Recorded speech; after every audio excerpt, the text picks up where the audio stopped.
Long ago, before he became known as Gautama Buddha, there was a man named Siddhartha who sat quietly under a great tree, later called the Bodhi tree. He had made a strong promise to himself. He would not stand up until he discovered the truth of life. He wanted to understand why people suffer and how suffering can end. He had already left behind his life as a prince, given up comfort, and tried many hard practices. Now he chose stillness and awareness. As night fell, the world around him became silent. The air was calm, and the sky was full of stars. Siddhartha closed his eyes and turned his attention inward. His breathing slowed. His thought became fewer. His mind was becoming clear like still water. But this was a moment when a powerful force appeared. This force was known as Mara.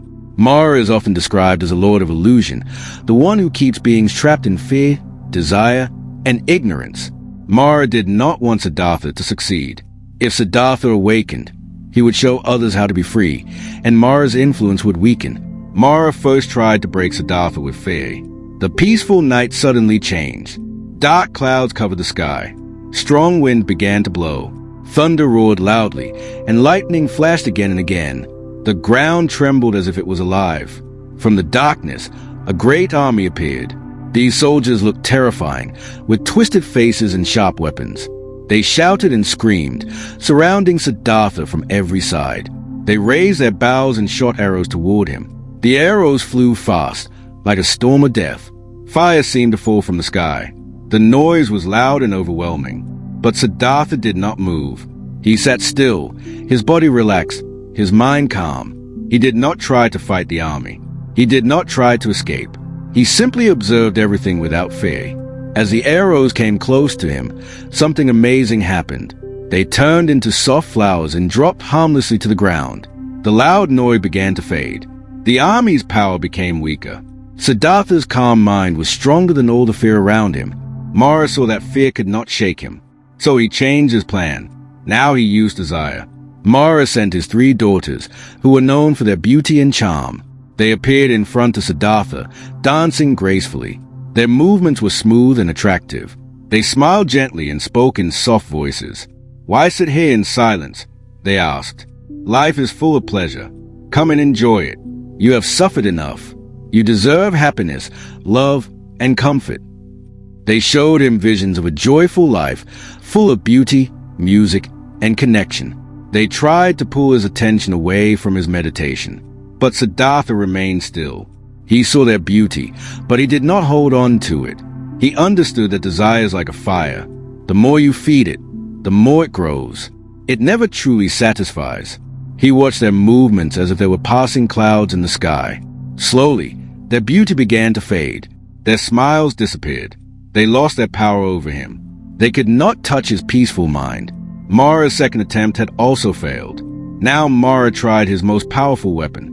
Mara stepped back. For the first time, he had no answer. All his power came from fear, desire, and ego. But Siddhartha had let go of all 3. There was nothing left for Mara to hold on to. The storm stopped. The army disappeared. The darkness faded. Mara and all his illusions vanished. The night became peaceful again. Siddhartha closed his eyes once more. Now nothing could disturb him. His mind went deeper than ever before. He began to see the truth clearly. He understood the nature of suffering.